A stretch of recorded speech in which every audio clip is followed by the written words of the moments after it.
Hello friends, welcome to my channel PCS with Chauhan. तो guys यहाँ पे हम कर रहे हैं घटना चक्र की दृष्टि 2020 और ये है करंट अफेयर्स की बुक, जहाँ हम 1 जून 2021 से 10 मई 2022 पूरे एक साल की करंट अफेयर्स की बात करेंगे। अभी हम जो करेंगे पार्ट 8 करेंगे। इसमें हम करेंगे आर्थिक परिदृश्य। 2 पार्ट में कंप्लीट होगा, पार्ट 8 और 9 में कंप्लीट हो जाएगा, थोड़ा सा बड़ा है। ठीक है, तो चलिए फिर हम स्टार्ट करते हैं। तो गाइस अगर आपको वीडियो अच्छी लगेगी तो वीडियो को प्लीज़ लाइक करिएगा एंड चैनल को अभी तक सब्सक्राइब नहीं किया है तो प्लीज़ चैनल को सब्सक्राइब कर लीजिएगा एंड शेयर करिएगा अगर आपके दोस्त हैं उनको ये बुक करनी है उनको। ठीक है, और गाइस जो हम अब तक कर चुके हैं उसकी भी बात कर लेते हैं। जैसे कि हम राष्ट्रीय परिदृश्य कर चुके हैं, विधिक परिदृश्य कर चुके हैं, और देखिए इसके आगे भी टॉपिक्स हैं, सारे टॉपिक्स लिखे नहीं गए हैं। ठीक है, और वैसे ही हम क्या है अंतर्राष्ट्रीय परिदृश्य कर चुके हैं। अभी हम करेंगे आर्थिक परिदृश्य। देन उसके बाद हमारे पास है वैज्ञानिक परिदृश्य, उत्तर प्रदेश विशेष संक्षिप्तियाँ हैं, एंड देन लास्ट में हमारा है खेल परिदृश्य। फटाफट हम ये जो है बुक कंप्लीट करने की कोशिश कर रहे हैं। चलिए अब हम लोग क्या करते हैं, फिर स्टार्ट करते हैं जहाँ तक हो चुका था उसके आगे।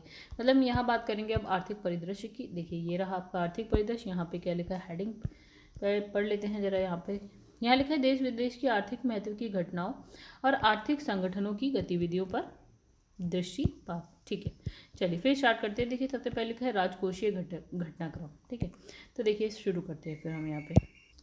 तो यहाँ सबसे पहले जैसे कि हम बात करने जा रहे हैं रैंप योजना की।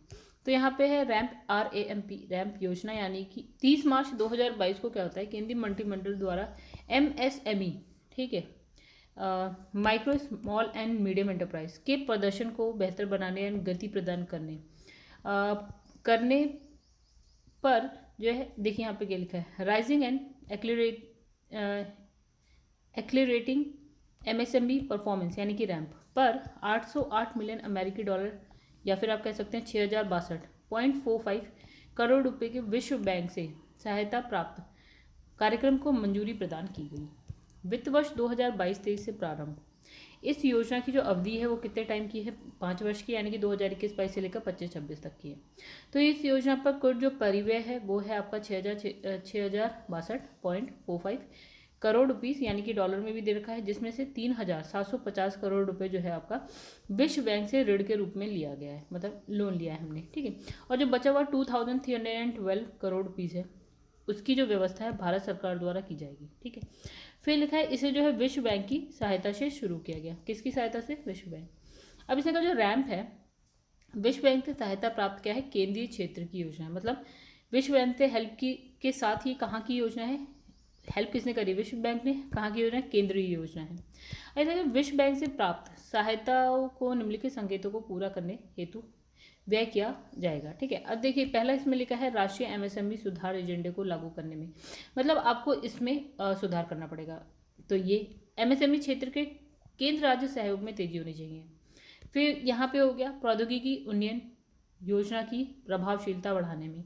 फिर यहाँ पे हो गया MSME के लिए प्राप्त वित्त पोषण बाजार को मजबूत करने में। ठीक है, अब यहाँ पे लिखा है सूक्ष्म और लघु उद्योग तथा ग्रीनिंग एंड जेंडर डिलीवरी के क्रेडिट गारंटी ट्रस्ट की प्रभावशीलता बढ़ाने में। फिर है विलंबित भुगतान को घटाने को कम करने में, विलंबित भुगतान की घटनाओं को कम करने में। ठीक है, अब यहाँ पे लिखा है जो MSME है, MSME में सुधार एवं मजबूती हेतु यूके सिन्हा समिति, ये कौन सी समिति, यूके सिन्हा समिति, केवी कामत समिति और प्रधानमंत्री की आर्थिक सलाहकार परिषद द्वारा सिफारिशें दी गई हैं। ठीक है, तो क्या करने के लिए गाइस, इसमें सुधार और मजबूती के लिए। किसमें? MSME में सुधार और मजबूती के लिए। तो यहाँ पे लिखा है, अब इसके उद्देश्य देखिए, रैंप योजना के उद्देश्य। तो पहला, MSME कार्यक्रम से जुड़े जो संस्थान हैं या शासन को मजबूत बनाने के लिए हम ये योजना लाए हैं। देखा, बाजार और ऋण तक MSME की पहुंच को बेहतर बनाने के लिए। फिर लिखा केंद्र राज्य संबंधों और साझेदारियों को बेहतर बनाने के लिए MSME को भुगतान में होने वाली, मतलब इसके भुगतान में होने वाली देरी का समाधान करना है। ठीक है, इसमें जो भुगतान हो रहा है उसमें जो देरी हो रही है। तो MSME को पर्यावरण के अनुकूल बनाने के लिए भी, तो इन सब के लिए ये योजना लाई गई है, रैंप योजना। ठीक है, रैंप की फुल फॉर्म एक बार हम फिर देख लेते हैं। देखिए यहाँ पे लिखा है raising and accelerating MSME performance, ramp. ठीक है, चलिए इंपॉर्टेंट है। केंद्रीय बजट 2022-23 की बात कर लेते हैं। तो कब आया है? 1 फरवरी 2022 को संसद में वित्त मंत्री कौन? निर्मला सीतारमण द्वारा वर्ष 2023 हेतु बजट अनुमान प्रस्तुत किया गया। तो प्रस्तुत बजट में जो है आपका 39.45 लाख करोड़ रुपए का व्यय और 39.45 लाख करोड़ रुपए की प्राप्तियां अनुमानित है। मतलब जितना व्यय उतनी प्राप्तियां लिखिए 39.45। अब लिखा कुल व्यय को यदि राजस्व और पूंजीगत व्यय में बांटा जाए। देखिए गैस व्यय कौन से होते हैं? एक राजस्व व्यय होते हैं, एक पूंजीगत व्यय होते हैं। ठीक है, तो इसमें बांटा जाए तो कुल व्यय में 80.98% जो है राजस्व खाते पर और जो बचा हुआ 19.02% है वो पूंजी खाते पर व्यय करने का अनुमान है। मतलब जो 100% होगा ना, जैसे व्यय 100% करना है तो दो तरीके के व्यय हो गए, राजस्व व्यय हो गए और पूंजीगत व्यय होते हैं। तो इसने कहा 80.98 राजस्व व्यय पे और 19.08 जो है आपका पूंजी व्यय पे व्यय होगा, यानी कि खर्च होगा। इसी तरह कुल प्राप्तियां, अब प्राप्तियां भी दो तरीके की होगी, राजस्व प्राप्तियां होती है, पूंजीगत प्राप्तियां होती हैं। ठीक है, अब इसने कहा जितनी भी प्राप्तियां यानी कि कुल प्राप्तियां का जो 55.88% हिस्सा है वो आपको कहाँ से मिलेगा? राजस्व प्राप्तियों से मिलेगा। और 44.12 जो है आपका वो पूंजीगत प्राप्तियों से आपको मिलेगा। ठीक है, तो इसमें लिखा है उपयुक्त आंकड़ों से स्पष्ट है कि भारत सरकार की न लौटाने योग्य प्राप्ति, जिसे आय भी माना जा सकता है, कुल बजट का 55.88% है, जबकि अनुत्पादक व्यय कितना हो गया आपका? 80.98% है। तो ऐसे में भारत में घाटे की स्थिति को स्वाभाविक, मतलब घाटे की जो स्थिति वो तो स्वाभाविक है। क्योंकि देखिए यहाँ पे कितना है अंतर प्राप्ति और व्यय में। प्राप्ति और व्यय का मतलब ये हो गया कि आप कमा रहे हैं 10 रुपये और क्या है आपका खर्चा है 12 रुपये का, तो भैया घाटा तो 2 रुपये का हो ही रहा है। मतलब आप अपने ऊपर या 2 रुपये का लोन लेंगे, कुछ भी आप कर सकते हैं, मतलब 2 रुपये का अंतर आ रहा है क्योंकि आपका जो खर्चा है वो ज़्यादा है आपकी प्राप्तियों से, राइट। अब यहाँ लिखा है राजकोषीय घाटा। ठीक है, इसको इंग्लिश में बोलते, पता है गैस इंग्लिश में भी आपको ये पता होना चाहिए। तो इसको इंग्लिश में बोलते हैं फिजिकल डेफिसिट। इधर 2022-23 के बजट में जो है 16 देखिए घाटा है, ठीक है, घाटे की बात हो रही है। तो 16.61 लाख करोड़ रुपीस को का जो है राजस्व घाटा अनुमानित है। मतलब इतना जो है घाटा अनुमानित है। कौन सा वाला? फिजिकल डेफिसिट, यानी कि राजकोषीय घाटा। जो इसी वर्ष के अनुमानित जो जीडीपी है उसका कितने प्रतिशत है ये घाटा? 6.4% है। अब लिखा है 2022-23 हेतु अनुमानित भारत की राजकोषीय घाटा विगत वर्ष के संशोधित अनुमान की तुलना में जो है 70.11 मतलब 1,000 करोड़ रुपए अधिक है। मतलब जो अनुमानित था उससे इतना संशोधन जो हुआ है उससे पता चला। तो हमने राजकोषीय घाटा देख लिया है। तो आपको इसमें बहुत ज़्यादा ध्यान किस चीज़ पे रखना है, जैसे कि कितना है, राइट, 16.61 लाख करोड़ रुपीस होगा। ठीक है, अब यहाँ पे लिखा है कि राजस्व घाटे की बात कर लेते हैं। तो गाइस इसमें कितना आ रहा है आपका? 9.90 लाख करोड़ रुपए राजस्व घाटा अनुमानित है। देखिए हमें तो पता नहीं है, ठीक, हम एग्जैक्ट नहीं बताते, हम अनुमानित व्यय, अनुमानित प्राप्तियां ये सब बताते हैं। अब एग्जैक्टली तो थोड़ी ना कि नौकरी है आपकी और 20,000 रुपये आपकी तनख्वाह आती है तो 20,000 होगी। और गाइस ये जो आपका राजस्व घाटा है वो जीडीपी का कितने परसेंट है? 3.8% है। और ये वाला राजकोषीय घाटा आपका कितना था जीडीपी का? तो वो था गाइस कहाँ गया? 6.4%। और ये वाला कितना है आपका? 3.8, 6.4। ठीक है, अब देखिए यहाँ पे लिखा है प्रभावी राजस्व घाटा, एक और आ गया, सब अलग अलग है। तो ये जीडीपी का कितना है गाइस? ये देखिए ये लिखा है कि जो प्रभावी राजस्व घाटा है वो बजट अनुमान में प्रभावी राजस्व घाटा कितना हो गया? देखो ये 2.6% है आपका किसका? जीडीपी का। जो पूर्व वर्ष यानी कि जो पहले वाला था ना 2021-22 का, उसके संशोधित अनुमान से लगभग जो है आपका 1.78 लाख करोड़ रुपए कम है, मतलब पहले से कम है। अब इसने लिखा प्राथमिक घाटा, अब ये चौथा घाटा आ गया। तो गाइस फिर वही वाली बात कि जीडीपी का कितना है? 2.8%। इतनी ये सारी चीज़ें आपको पता होनी चाहिए।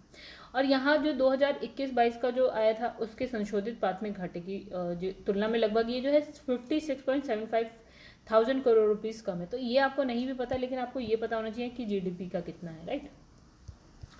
चलिए ये कुछ डायग्राम है।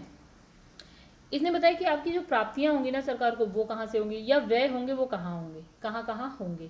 मतलब जो आपकी पैसा आएगा वो कहाँ से आएगा, खर्च होगा तो वो कहाँ खर्च होगा। ठीक है, तो चलिए आइए देख लेते हैं। फिर देखिए यहाँ पे लिखा, इस पूरे चार्ट में देखिए क्या लिखा है। जैसे आपका यहाँ लिखा है सबसे ज़्यादा पैसा कहाँ से आ सकता है, तो देखिए यहाँ पे लिखा है 2022-23 के लिए बोला गया, तो सबसे ज़्यादा इसमें लिखा है 35%। ये कहाँ से आएगा, या तो उधार से आएगा, ये देयताएँ होंगी जो अन्य देयताएँ हैं उनसे आएगा, ठीक है। तो उसके बाद आपका है 16%, यानी कि जो ये वस्तु एवं सेवा कर GST होता है आपका, वो 16% आ जाएगा। फिर उसके बाद गए देखिए यहाँ पे आपको 15 के 2 मिल रहे हैं। एक हो गया आपका निगम कर, एक हो गया आपका आयकर यानी इनकम टैक्स, इनसे आ जाएगा आपको पैसा मिल जाएगा, मतलब ठीक है। अब यहाँ 7% के संग केंद्रीय उत्पाद शुल्क से आपको पैसा मिल जाएगा, मतलब आपको नहीं, सरकार को पैसा मिल जाएगा। फिर एक हो गया कर भिन्न राजस्व, यहाँ से मिल जाएगा 5%, और यहाँ सीमा शुल्क से 5% आपको मिल जाएगा। और भी कोई है, हाँ 2% और है यहाँ पे ऋण भिन्न पूंजीगत पूंजी प्राप्तियाँ, ठीक है। यहाँ से अब आ जाते हैं खर्चे पे, कहाँ कहाँ खर्चा हो रहा है। तो सबसे ज़्यादा खर्चा हम देख रहे हैं कहाँ पे हो रहा है, 20% के तहत ये हो गया ब्याज, यानी इसका मतलब ये हो गया कि सपोज कि आपने लोन लिया है, राइट। अब लोन लिया है तो भाई भैया आपने अगर 10,000 रुपये लोन लिया है तो जितने भी परसेंट पे लिया हो तो उसका ब्याज भी तो आपको देना पड़ेगा, तो 20% खर्चा तो इसी ब्याज पे जा रहा है आपका, राइट।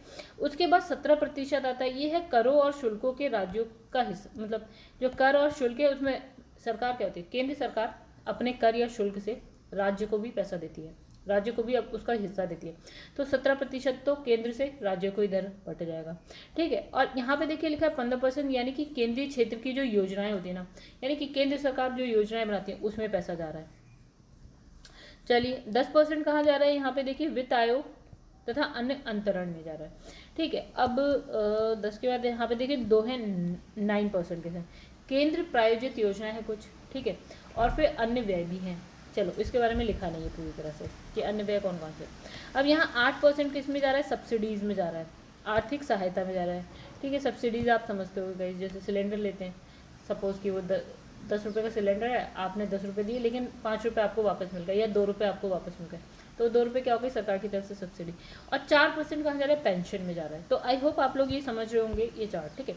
चलिए यहाँ 1 2 क्या लिखा है, देखिए 1 2 3 का ही लिखा है, देखिए जैसे 1 2 तो लिखा है, 3 कहाँ लिखा है, इसलिए जैसे ये 1 लिखा है, ये 2 लिखा है, ठीक है।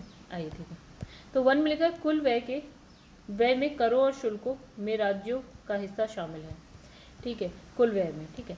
अन्य कुल प्राप्तियों में करों और शुल्कों में राज्यों का हिस्सा शामिल है, कुल व्यय में भी दोनों का हिस्सा शामिल है, राज्यों का हिस्सा शामिल है, प्राप्तियों में भी। अब इसमें लिखा है आंकड़ों को पूर्णांकित किया गया है। चलिए आगे चलते हैं, चलिए हो गया खत्म।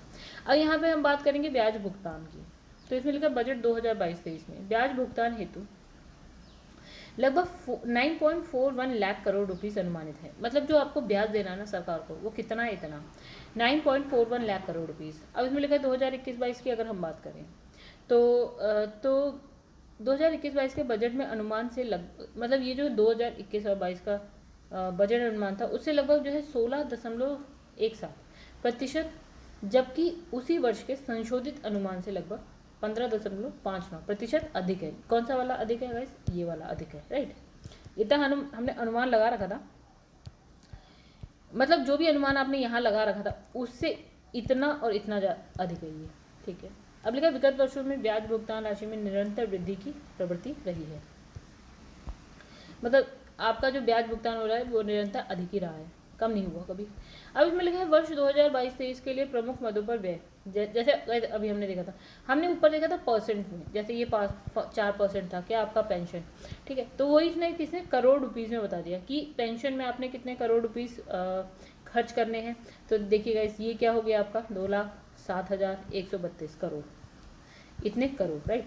तो वैसे ही रक्षा में आपका हो गया ये 3,85,370, शिक्षा में आपका 1,04,279, फिर ऊर्जा में आपका 49,220 करोड़ रुपीज़, ठीक है। वैसे यहाँ पे स्वास्थ्य में आप देख सकते हैं, गृह में देख सकते हैं ब्याज कितना जा रहा है, ग्रामीण विकास के लिए कितना पैसा करोड़ में लगा रहे हैं, सामाजिक कल्याण में, राज्यों को अंतरण में, परिवहन में, शहरी विकास में, और कुल कितना हो गया देखिएगा इस 39,44,909, ठीक है। आइए फिर से देख लेते हैं एक बार हम लोग, जब हमने स्टार्ट किया था तो कहाँ पे था गाइस, ये रहा देखिए 39.45 लाख करोड़ रुपीज़, ठीक है। चलिए यहाँ पे भी कुछ वही चीज़ लिखिए 39.45 45 कैसे लिखेंगे, इसने 44 और ये 990, तो इसने इसको लिख दिया 45, ठीक है, लाख करोड़, इतना इतना ही है क्योंकि ये करोड़ों में है, ठीक है, और ये लाख में आ जाएगा 39 लाख, ठीक है। तो अब समझ गए होंगे आप लोग। चलिए आगे बढ़ते हैं। अब इसने लिखा है बजट अनुमान 2022 से, इसमें प्रमुख योजनाओं के लिए आवंटन, कौन कौन सी योजनाओं के लिए कितना पैसा दिया गया है, ठीक है। अब यहाँ पे 2 करोड़ में दिया है, करोड़ में, ठीक है। तो कैसे यहाँ पे 2021 देखिए 2021-22 में जो आपकी अनुमान और क्या है आपका बजट अनुमान 2022-23 में क्या क्या है, ठीक है। अब देखिए आप यहाँ पे देख सकते हैं किस किस के लिए, राष्ट्रीय स्वास्थ्य मिशन के लिए करोड़ में है, ठीक है, जल जीवन मिशन के लिए, फिर है राष्ट्रीय शिक्षा मिशन के लिए। वैसे ये आंकड़े आप देख लीजिए, एक ही बात है, मैं पढ़ूँ या आप पढ़ें। प्रधानमंत्री आप ये देख लीजिए कौन कौन सी योजनाएं हैं। तो यहाँ है राष्ट्रीय स्वास्थ्य मिशन, जल जीवन मिशन, राष्ट्रीय शिक्षा मिशन, प्रधानमंत्री ग्राम सड़क योजना, PM किसान, आत्मनिर्भर भारत रोजगार योजना, यह है प्रधानमंत्री स्वास्थ्य सुरक्षा योजना, राइट। चलिए अब देखते हैं इस पेज पे और क्या है। तो वैसे यहाँ पे लिखा है बजट घोषणा 2022-23। चलिए ये देखिए क्या लिखा है। लिखा है 1 फरवरी 2022 को प्रस्तुत बजट में भारत एट 75 से भारत एट 70 तक के अमृतकाल यानी कि 25 वर्ष, अगले 25 वर्ष में अर्थव्यवस्था को दिशा देने हेतु बुनियादी ढांचा तैयार करने और क्या क्या क्या क्या अर्थव्यवस्था को दिशा देने हेतु बुनियादी ढांचा तैयार करने और उसकी रूपरेखा प्रस्तुत करने का प्रस्ताव किया गया है, ठीक है। तो वर्तमान में देश अमृत महोत्सव आज़ादी का 75 वर्ष मनाते हुए अमृत काल में प्रवेश कर चुका है। तो 75 ये रहा, देखो भारत एट 75। अब इसने कहा अगले 25 वर्ष, तो हो गया 100, तो ये हो गया देखिए भारत एट 100, ठीक है। तो ये प्रवेश कर चुका है अगले 25 साल में। तो इसमें लिखा है 25 वर्षों की लंबी यात्रा के बाद देश भारत एट 75 से भारत 100 पर पहुंचेगा, बिल्कुल 75 + 25 इज इक्वल टू 100। अब लिखा भारत एट 100 दृष्टिकोण का निर्धारण प्रधानमंत्री द्वारा स्वतंत्रता दिवस का 15 अगस्त 2021 के अवसर पर किया गया था। तो वर्ष 2021-22 में देश की आर्थिक वृद्धि दर 9.2% अनुमानित है। गाइस देखिए यहाँ पे ना अनुमानित है, या तो प्रतिशत है अलग हो गया, अनुमानित है अलग हो गया, ठीक है, कि हमें पता नहीं है लेकिन हम लमसम कह सकते हैं यार इतनी हो सकती है, ठीक है। अब यहाँ पे देखिए यहाँ पे क्या लिखा, अमृत काल के लक्ष्य की बात कर लेते हैं। तो इसमें लिखा है सूक्ष्म आर्थिक स्तर, समग्र समावेशी कल्याण पर बल देते हुए आर्थिक विकास। दूसरा हो गया आपका प्रौद्योगिकी जनित विकास, ऊर्जा संक्रमण और जलवायु परक कार्यों को प्रोत्साहन। फिर हो गया निजी निवेश में प्रारंभ होकर बहुतायत सार्वजनिक पूंजी निवेश तक चलने वाला सदचक्र, ठीक है। चलिए यहाँ पे देख लेते हैं क्या है। तो यहाँ पे गाइस यहाँ लिखा है टैक्स यानी कि कर और सब्सिडी की बात करना है। तो इसमें लिखा है बजट 2000, देखिए बजट अनुमान 2022 से सकल कर 27.58 लाख करोड़ रुपीस, ठीक है, मतलब ये कर की बात हो रही है। तो अब ये देखिए कर कहाँ ये जो टैक्स है ना सरकार के पास कहाँ से आया, आइए देखिए। तो देखिए यहाँ पे लिखा है सकल कर राजस्व GDP का कितना 10.7% है, राइट। तो उसमें देखिए कर 2 प्रकार के हो गए, एक हो गया डायरेक्ट यानी कि प्रत्यक्ष, एक होता है इनडायरेक्ट यानी कि अप्रत्यक्ष कर। तो जो डायरेक्ट यानी कि प्रत्यक्ष कर है वो GDP का कितना है 5.5% है, अप्रत्यक्ष कर GDP का 5.2% है। चलिए यहाँ पे लिखा है प्रत्यक्ष कर इसमें लिखा है 51.49%, ठीक है। यहाँ पे अप्रत्यक्ष कर जो है आपका 48.51% है, राइट, जो टोटल कर है उसकी बात हो रही है, ठीक है। अब आप ये मत कहना कि भैया ऊपर लिखा था 5.5 5.2 तो यहाँ क्या हो गया। तो गाइस यहाँ तो 100 में से इतना जो है अप्रत्यक्ष कर है, ये भी 100 में से इतना प्रत्यक्ष कर है, दोनों को जब आप ऐड कर लेंगे तो वो हो जाएगा 100, राइट। ये GDP का बोला है, GDP का जो भारत की GDP है उसका। चलिए अब यहाँ पे देखिए लिखा है शीर्ष 3 कर राजस्व कहाँ से सबसे ज़्यादा कर आता है यानी कि टैक्स आता है। तो एक हो गया आपका GST यानी कि वस्तु एवं सेवा कर, कितना आ रहा है, इतना आ रहा है 7.80 लाख करोड़ रुपीज़। फिर होता है एक निगम कर, एक होता है आयकर, ये डेटा आप देख लीजिए। अब आगे बढ़ते हैं। अब यहाँ पे देखिए क्या लिखा है, राज्यों को हस्तांतरित, राज्यों को भी तो सरकार पैसा देती है, मतलब केंद्र सरकार राज्यों को पैसा हस्तांतरित करती है। ठीक है, राज्यों को भी देखो पैसा चाहिए तो जो केंद्र से मिलता है। ठीक है, अब राज्यों को हस्तांतरित कितना है आपको 8.17 लाख करोड़ रुपीज़। अब यहाँ पे लिखा है राष्ट्रीय आपदा आकस्मिकता निधि में कितना जाता है 6.40 हजार करोड़ रुपये। अब इसमें लिखा है केंद्र की शुद्ध कर आय इतने लाख करोड़ रुपये। चलिए अब आ जाते हैं सब्सिडी की बात करते हैं। तो यहाँ पे देखिए यहाँ लिखा है कुल सब्सिडी, ठीक है, ऊपर लिखा है 2000 अनुमान है 2021-22 का, ठीक है। तो संशोधित अनुमान 2021-22 कितने इतने करोड़ पे 4,87,871 तो 4.88 करोड़ मान लेते हैं, राइट, नहीं 4.88 लाख करोड़ रुपीज़, ठीक है, इतना हो गया। तो यहाँ पे लिखा है बजट अनुमान 2022-23 का कितना लिखा है गाइस, ये लिखा है इन्होंने 3.55 लाख करोड़ और यहाँ पे कितना 4.88, यहाँ हो गया 3.55 लाख करोड़। चलिए ठीक है, तो यहाँ पे इसने क्या बोला कि यहाँ पे तो देखो ज़्यादा लिखा था, यहाँ कम लिखा है, तो इसने कहा कितना 27.11% की कमी के साथ, यहाँ ज़्यादा था यहाँ कम होके इतना है, ठीक है, तो कमी के साथ।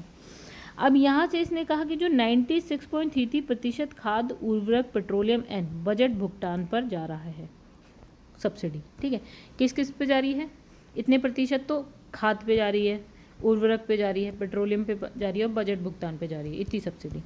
चलिए आगे भी देख लेते हैं। तो इसने लिखा है खाद्य मध्य सब्सिडी 58.16% है, यूरिया सब्सिडी 17.78% है, ठीक है। उसके बाद हम आ जाते हैं यहाँ से पोषण आधारित सब्सिडी 11.81% है और LPG सब्सिडी 1.63% है। चलिए सब्सिडी भी देख ली हमने, आगे बढ़ जाते हैं अब। बजट में विकास को प्रोत्साहित करने हेतु 4 प्राथमिकता निर्धारित की गई हैं, कौन कौन सी? विकास को प्रोत्साहित करने के लिए क्या करना है हमें, इसमें लिखा है PM गति शक्ति, प्राथमिकताएं 4 PM गति शक्ति, समावेशी विकास, उत्पादकता, संवर्धन और निवेश, उदीयमान अवसर, ऊर्जा संक्रांति और जलवायु परक कार्य, ये हो गया। 4 नंबर पे निवेश एंड वित्त पोषण, ठीक है, ये हो गया। तो सबसे पहले देखिए यहाँ हमने पढ़ा PM गति शक्ति, तो हम पढ़ेंगे PM गति शक्ति क्या है। तो इसमें लिखा है 7 इंजनों यथा सड़क, रेल, एयरपोर्ट, पतन, सार्वजनिक परिवहन, जल मार्ग, लॉजिस्टिक अवसंरचना से संचालित, राइट। उद्देश्य विश्व स्तरीय आधुनिक अवसंरचना और लॉजिस्टिक सहक्रिया का विकास। अब इसमें लिखा है सड़क परिवहन, ठीक है, मतलब इसी में देखिए सड़क रेल है ना, तो सड़क परिवहन।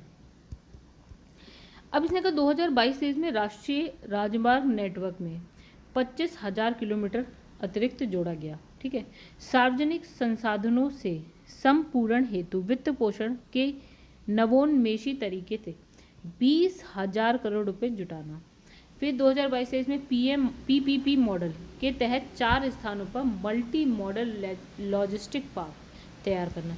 अब देखिए यहाँ हो गया आपका सड़क, ठीक है, अब यहाँ लिखा है रेल, दूसरा है रेल, तो यहाँ देखिए रेलवे आ गया, सेकंड टॉपिक क्या हो गया, रेलवे। तो देखिए एक स्टेशन एक उत्पाद की अवधारणा को लोकप्रिय बनाना। फिर है कवच का क्षेत्र विस्तार, राइट।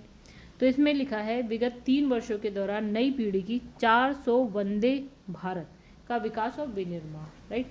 फिर इसमें लिखा है विगत 3 वर्षों के दौरान मल्टी मॉडल लॉजिस्टिक्स सुविधाओं के लिए 100 PM गति शक्ति कार्गो टर्मिनल, ठीक है, आगे बढ़ते हैं। फिर है समावेशी विकास, देखिए गाइस ये हमने करा एक, इसमें 2 पॉइंट देख लिए, सड़क और रेलवे, ठीक है। अब इसमें आते हैं समावेशी विकास। तो समावेशी विकास में लिखा है कृषि एवं खाद्य प्रसंस्करण। तो इसमें लिखा है वर्ष 2023 राष्ट्रीय कदन्य वर्ष के रूप में घोषित, इंपॉर्टेंट, कौन सा, राष्ट्रीय कदन्य वर्ष 2023, ठीक है। अब इसमें लिखा है 163 लाख किसानों को 2.37 लाख करोड़ रुपए के MSP का भुगतान। फिर लिखा है रसायन मुक्त प्राकृतिक कृषि को प्रोत्साहन। फिर लिखा है प्रथम चरण में गंगा नदी से सटे कृषि भूमि पर विशेष ध्यान देना है। तो कितने किलोमीटर दायरे में? 5 किलोमीटर दायरे में। फिर लिखा है किसानों को सहायता हेतु किसान ड्रोन्स का प्रयोग। फिर है सम्मिश्रित पूंजी से कोष की स्थापना और सम्मिश्रित पूंजी कोष को नाबार्ड से सहायता। अब आ गया आपका केन बेतवा लिंक परियोजना एवं अन्य। तो इसमें लिखा है 44,605 करोड़ रुपीस की अनुमानित लागत से केन बेतवा लिंक परियोजना, इतना पैसा लग गया। चलिए, इसकी इतनी ज़रूरत नहीं है। फिर लगभग 9.1 लाख हेक्टेयर कृषि भूमि इससे सिंचित होगी, यानी कि सिंचाई के लिए आप यूज़ कर सकते हैं। ठीक है, इस परियोजना से इतना सिंचाई आप कर सकते हैं। फिर लिखा 103 मेगावाट हाइड्रो एंड 27 मेगावाट सौर ऊर्जा का उत्पादन होगा इससे। 2021-22 में अगर हम बात करें तो आवंटित कितने करोड़ रुपए, और 2022 ये भी हमें कोई बहुत ज़्यादा इंपॉर्टेंट नहीं है। आगे बढ़ते हैं। अब लिखा है emergency credit line guarantee scheme. ठीक है, ECLGS। ठीक है, तो ये अवधि मतलब अवधि बढ़ाकर, इसकी अवधि बढ़ाकर 23 मार्च 2023 तक करना, ये हो गया एक। फिर गारंटी का दायरा 50,000 करोड़ रुपए से बढ़ाकर कितना हो गया आपका? 5 लाख करोड़ रुपए। अब इसमें नेक्स्ट है आपका credit guarantee trust for micro and small enterprises, ठीक है, का पुनरुद्धार। तो इसके माध्यम से एमएसएमई को 2 लाख करोड़ रुपए का अतिरिक्त ऋण देना। 2022-23 से रेजिंग एंड एक्सलरेटिंग एमएसएमई, मतलब जो हमने अभी पढ़ा रैम्प प्रोग्राम का क्रियान्वयन और 5 वर्षों में 6,000 करोड़ रुपए का परिव्यय। चलिए, इसमें भी इतना कुछ खास नहीं था। इसमें लिखा है गुणवत्ता प्रशिक्षण और कौशल विकास। तो इस यहाँ पे क्या लिखा है? यहाँ लिखा है कौशल और आजीविका हेतु डिजिटल इकोसिस्टम, राइट। यहाँ लिखा है देश स्टैक ई पोर्टल का क्रियान्वयन हो गया। तो ये आपको पता होना चाहिए नाम, ठीक है। अब द्रोण शक्ति की सुविधा प्रदान करने और क्या है, द्रोण एज अ सर्विस हेतु स्टार्टअप का प्रोत्साहन, तो ये नाम याद होना चाहिए, ठीक है। तो फिर लिखा है 1 क्लास 1 टीवी चैनल कार्यक्रम का 12 से बढ़ाकर 200 टीवी चैनलों पर विस्तार, ठीक है। चलिए, फिर हम बात करेंगे यहाँ पे स्वास्थ्य की। तो नेशनल डिजिटल हेल्थ इकोनॉमिस्ट का क्रियान्वयन हो गया। गुणवत्ता परक मानसिक स्वास्थ्य परामर्श एंड देखभाल हेतु नेशनल टेलीमेंटल हेल्थ प्रोग्राम का क्रियान्वयन हो गया, तो ये याद रखिए। फिर इसमें लिखा है एकीकृत ढांचा मिशन शक्ति, मिशन वात्सल्य, और यहाँ पे लिखा है सक्षम आंगनवाड़ी और पोषण 2.0 का, ठीक है। तो ये सब आपको जो है याद रखने होंगे। अब लिखा वर्ष 2022-23 में स्वास्थ्य सेवा हेतु बजटीय आवंटन, तो इसमें लिखा है सक्षम इतने रुपए, ठीक है। अब इसमें लिखा है पीएम पोषण के लिए पैसा दे रखा है 10,234। तो मिशन वात्सल्य हो गया, मिशन शक्ति कितना पैसा। अब इसमें लिखा है समावेशी कल्याण, राइट। कोई नहीं पूछ रहा कितना पैसा दिया है, इसलिए इस पर बहुत ज़्यादा ध्यान मत दीजिएगा। अब लिखा है समावेशी कल्याण, तो इसमें हर घर नल से जल, इसमें क्या है 2022-23 में इतने करोड़ परिवारों को कवर करना, और इतने में क्या है इतने करोड़ परिवारों को, मतलब 2022-23 में 60,000, और यहाँ पे 2022-23 से 22-23 में जो है यहाँ पे लिखा है 2022-23 में इतने करोड़ आवंटन। फिर यहाँ पे लिखा है 2022-23 में इतने करोड़ परिवारों को कवर किया गया, मतलब 3.8 करोड़ परिवारों को। तो ये करोड़ कितने परिवारों को कवर किया गया, ये आप थोड़ा सा दिमाग में रखिएगा। पीएम आवास योजना शहरी और ग्रामीण 2 है, तो यहाँ शहरी और ग्रामीण एक कर दी। तो 2022-23 में क्या है 80 लाख घरों का निर्माण कार्य पूरा करना, ठीक है। कितने लाख कर? 80 लाख, ठीक है। अब यहाँ लिखा है 2022-23 में जो है 48 कितने करोड़ रुपए है, ये मत याद रखिए। कितना याद कर लेंगे, नहीं याद कर पाएंगे।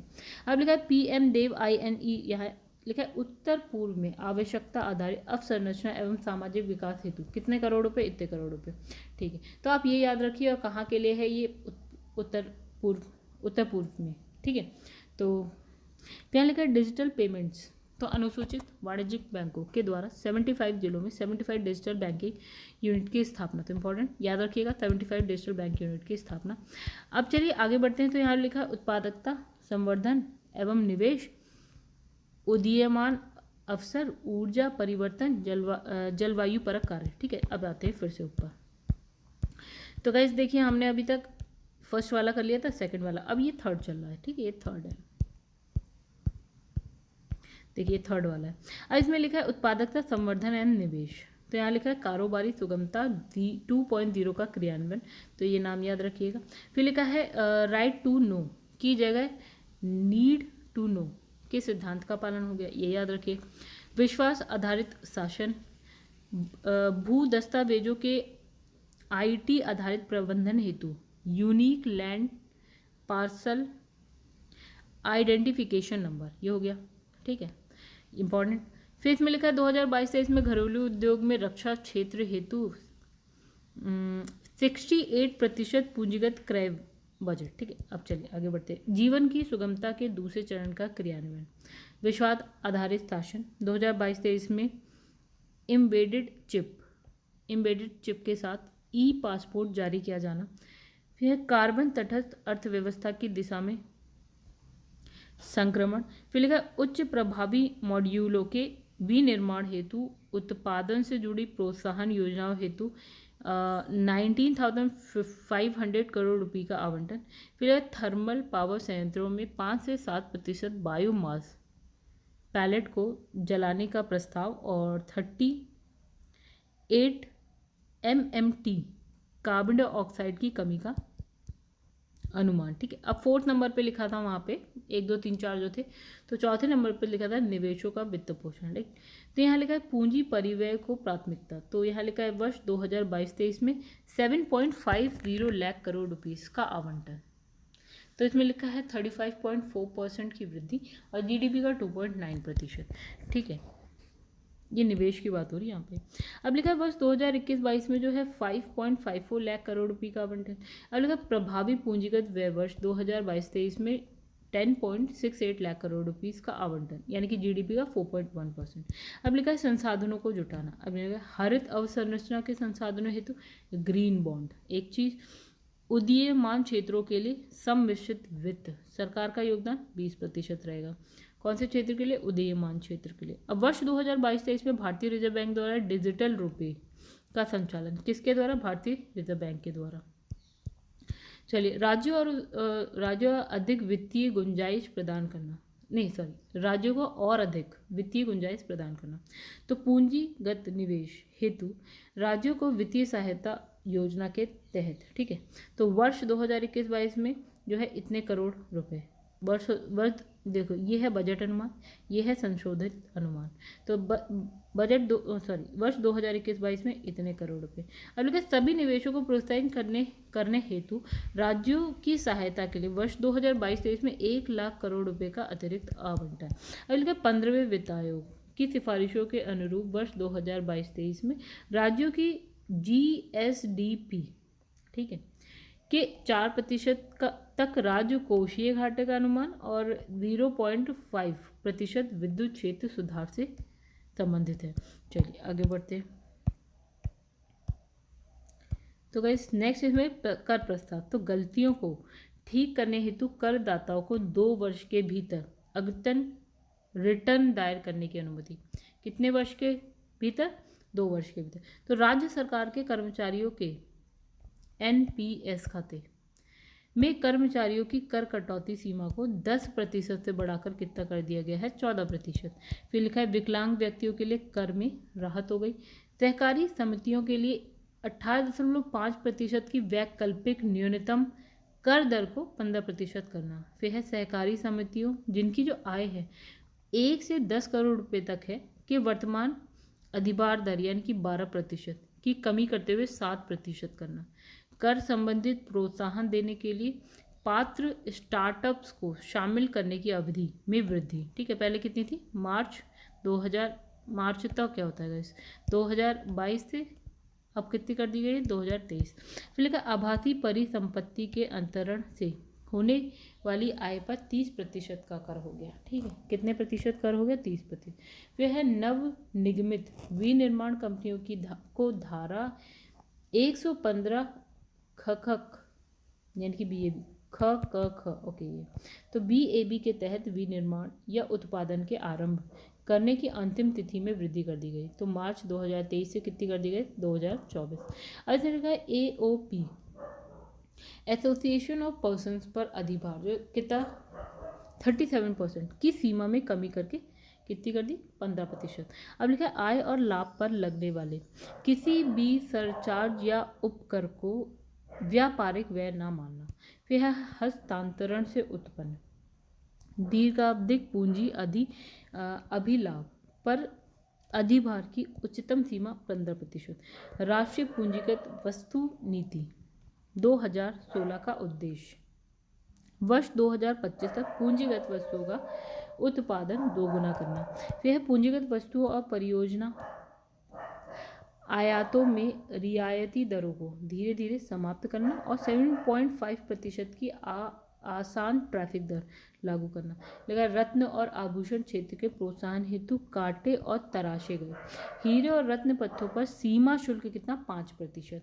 फिर लिखा छतों पर शुल्क वृद्धि छातों पर शुल्क वृद्धि करते हुए 20% करना। फिर इसमें लिखा है अनब्लेंडेड ईंधन पर 1 अक्टूबर 2022 से 2 रुपये प्रति लीटर अतिरिक्त विभेदक उत्पाद शुल्क का क्रियान्वयन।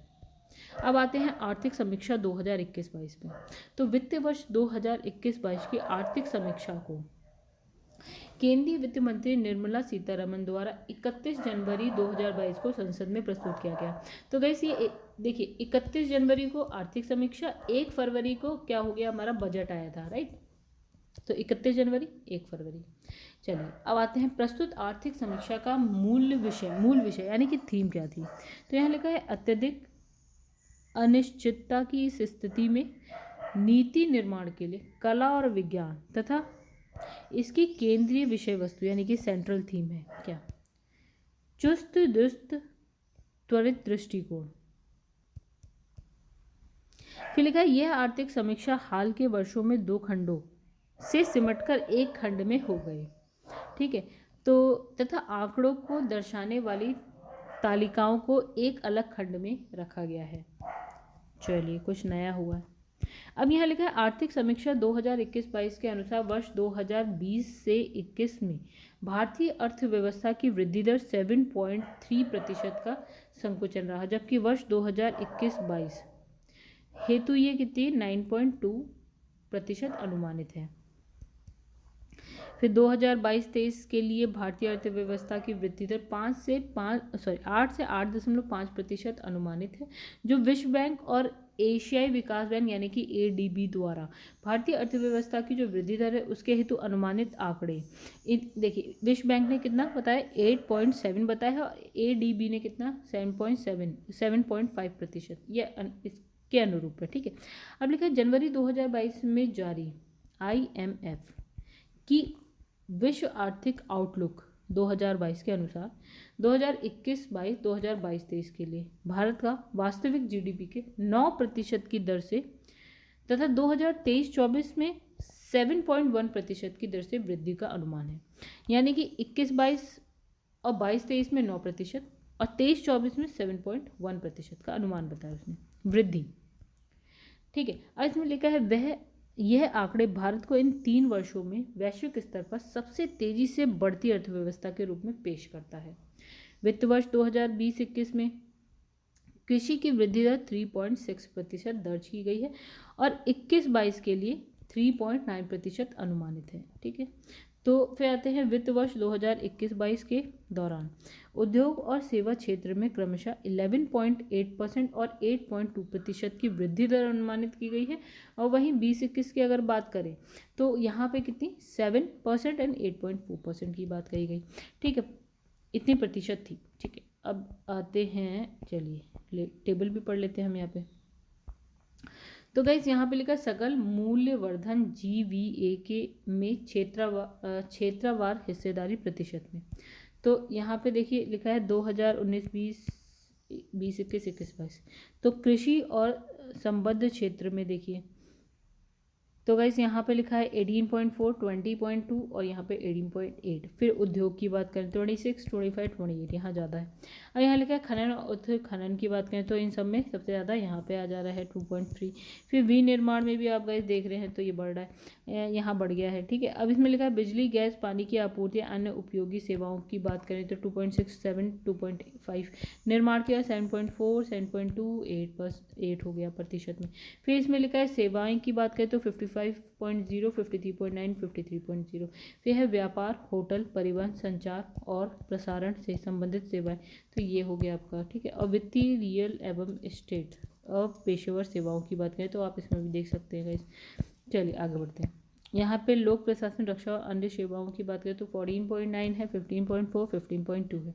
मूल कीमत पर GVA तो 100। चलिए नोट 1 फर्स्ट RE का मतलब क्या है कि प्रथम संशोधन अनुमान, ठीक है। PE का मतलब है अनंतिम अनुमान और फर्स्ट AE का प्रथम अग्रिम अनुमान।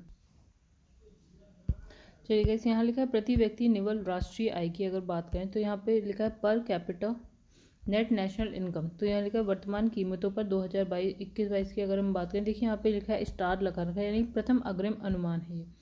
तो ये दे रखा है आपका 1,50,326 रुपये, ठीक है। तो यहाँ पे प्रति, देखिए ये क्या है, per capita net national income की बात हो रही है, ठीक है, इसलिए ये रुपए में है, कुछ करोड़ वरोड़ नहीं है। 1,50,326 है। और यहाँ पे लिखा है स्थिर कीमतों पर 2021-22 में, ठीक है। तो वैसे यहाँ पे लिखा है 93,973 है, ठीक है। चलिए सकल घरेलू बजट की बात करते हैं, यानी कि ग्रॉस डोमेस्टिक सेविंग्स की बात करते हैं। तो यहाँ पे लिखा है GDP के प्रतिशत के रूप में वर्तमान बाजार कीमतों पर, तो यहाँ लिखा है 2018-19 30.6 है यहाँ पे घरेलू क्षेत्र में, 90.2 और निजी क्षेत्र में 10.6 है और सार्वजनिक क्षेत्र में 0.7 है। अब यहाँ पे बात करते हैं 19-20 की, 2019-20, तो यहाँ 31.4 है जिसमें घरेलू क्षेत्र में 19.6 है। चलिए कंपेयर भी करते जाइएगा ऊपर नीचे देख के। तो यहाँ पे देखिए 19.6 यहाँ 19.3 है, यहाँ पे निजी क्षेत्र में 10.7 है, 10.6 है, फिर यहाँ सार्वजनिक क्षेत्र में 1.1 है और यहाँ पे कितनी थी 0.7। अब लिखा है प्रमुख फसलों के शीर्ष 3 उत्पादक राज्य और उत्पादन वर्ष 2020-21, यहाँ उत्पादन मिलियन टन में, ठीक है। तो जैसे यहाँ पे लिखा है गाइस चावल, तो प्रथम, द्वितीय और तृतीय 3 उत्पादक राज्य और उत्पादन की बात हो रही है। तो देखिए यहाँ पे कैसे लिखा है, प्रथम हम चावल की बात कर रहे हैं तो यहाँ पे हो गया वेस्ट बंगाल, फर्स्ट नंबर पे आ गया। सेकंड नंबर पे है यूपी, कितना है इतना याद नहीं हो सकता है इसलिए इस पे बहुत कम ध्यान। हाँ एक आइडिया आप लगा सकते हैं, वैसे आइडिया की भी जरूरत नहीं है। यहाँ पे जैसे चावल है तो फर्स्ट नंबर पे हमें पता है वेस्ट बंगाल है, फिर आप थोड़ा सा और इधर वेस्ट साइड में आएंगे तो यूपी आता है, उसके भी और वेस्ट में आएंगे तो पंजाब आ जाएगा, ठीक है। जैसे बारिश सबसे ज़्यादा यहाँ होती है, फिर उससे कम ऐसे करके, ठीक है। अब यहाँ पे आ जाते हैं गेहूँ में, गेहूँ उत्तर प्रदेश में सबसे ज़्यादा, मध्य प्रदेश, फिर पंजाब। फिर इसमें लिखा है मक्का, मक्का आपको नीचे पहुँच जाइए कर्नाटका, कर्नाटक से थोड़ा सा ऊपर मध्य प्रदेश के साइड में महाराष्ट्र आ गया। फिर यहाँ पे लिखा है कुल, यानी कि मोटे अनाज की बात करें तो Rajasthan, Karnataka and Maharashtra third number पे। अरहर तूर की बात करें तो Maharashtra first, Karnataka second, Telangana third. फिर इसमें लिखा है दाल, कुल दालें की बात करें तो Madhya Pradesh first, Rajasthan second and Maharashtra third number पे है, ठीक है। चलिए आगे बढ़ते हैं। चना मध्य प्रदेश, महाराष्ट्र, राजस्थान। कुल खाद्यान्न की बात करें तो Uttar Pradesh first number, second Madhya Pradesh and then third number पे है पंजाब। मूंगफली गुजरात, राजस्थान, तमिलनाडु। रैपसीड एंड सरसों राजस्थान, मध्य प्रदेश, हरियाणा। फिर सोयाबीन की बात करें तो महाराष्ट्र, MP एंड राजस्थान। फिर यहाँ तिलहन की बात करते हैं, कुल तिलहन की बात करें तो राजस्थान, फिर महाराष्ट्र, फिर आता है मध्य प्रदेश। फिर गन्ने की बात करें उत्तर प्रदेश, महाराष्ट्र एंड फिर कर्नाटका। फिर कपास की बात करें तो महाराष्ट्र है, फिर गुजरात आता है, फिर यहाँ पे आता है तेलंगाना। फिर यहाँ जूट एंड मोस्ता की बात करें और देखिए यहाँ पे क्या लिखा है डॉलर में, यहाँ वेस्ट बंगाल है, फिर यहाँ पे बिहार है, देन यहाँ पे असम है। फिर यहाँ पे लिखा है नोट में आर्थिक, देखिए ये क्या है, ये इसका और इसका मतलब यहाँ पे लिखा है, तो यहाँ पे पढ़ेंगे हम लोग। फिर नोट में क्या लिखा है, आंकड़े आर्थिक समीक्षा 2021-22 के अंग्रेजी संस्करण से लिए गए हैं, राइट। अब यहाँ एट का क्या मतलब, एट द रेट का क्या मतलब है, एड मतलब 170 किलोग्राम की गांठ मिलियन में, ठीक है। तो कपास में हम इसको ऐसे देखते हैं। और जूट और मूसा मतलब यहाँ पे लिखा है 180 किलोग्राम की गांठ मिलियन में, ठीक है। और यहाँ शीर्ष आयात की वस्तुएं, ठीक है। तो देख लेते हैं 2019-20 की दी है, 20-21 की दी है, अप्रैल 2021-22 की भी रखी, प्रतिशत हिस्सेदारी बता रहा है ये। और चलिए देखते हैं। फिर इसमें पेट्रोलियम यानी कि क्रूड की बात करें तो हमारा 2019-20 में 21.6, 2020-21 15.1, 2021-22 की बात करें तो है 19.2। तो स्वर्ण की बात करते हैं तो गाइस यहाँ 5.9, 8.8, 8.7। पेट्रोलियम उत्पाद की बात है 5.9, 5.9, 6.3। फिर मोती, कीमती अर्ध कीमती पत्थर की बात है 4.7, 4.8 एंड 5.0, सब बढ़ ही रहे हैं।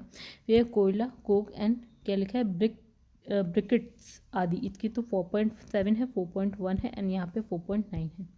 ठीक है, तो चलिए फिर आयात की दृष्टि से शीर्ष 5 देश की बात करते हैं। तो सबसे ज़्यादा आयात प्रतिशत में देखें तो सबसे ज़्यादा आयात कौन करता है, मतलब इसमें देश है तो चाइना फर्स्ट नंबर 15.5%, 2021-22 की बात हो रही है।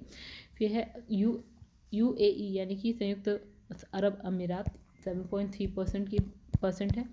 अब आ जाते हैं थर्ड नंबर पे कौन सा था, तो अमेरिका USA 7.2%। यह है सऊदी अरब 5.5% सॉरी, और इराक 9.4%। अभी निर्यात की दृष्टि से शीर्ष 5 देशों की बात करें तो सबसे ज़्यादा कहाँ से, USA 18.4%। अच्छा, एक चीज़ और देख लेते हैं, 2021-22 अप्रैल नवंबर की बात हो रही है। फिर थर्ड नंबर पे है चाइना 5.9%, बांग्लादेश 3.5% और फिर है हांगकॉन्ग 2.8%। ठीक है, अब तो गाइस जैसे कि हम क्या है आयात कहाँ से कितना करते हैं और निर्यात कहाँ कितना करते हैं। शीर्ष निर्यात की वस्तुएं कौन कौन सी है जो भारत से होती हैं, तो 2019-20, 20-21 और अप्रैल नवंबर 2021-22 की बात। तो पेट्रोलियम उत्पाद तो 2019-20 में 13.2 था और 2020-21 में कितना 8.8 और यहाँ 21-22 में 14.9। मोती, कीमती अर्ध कीमती पत्थर तो 6.6, 6.2, 6.8। फिर यहाँ पे लौह एवं इस्पात की बात करें तो 3.0, 4.2 एंड 6.0। फिर इसमें लिखा है ड्रग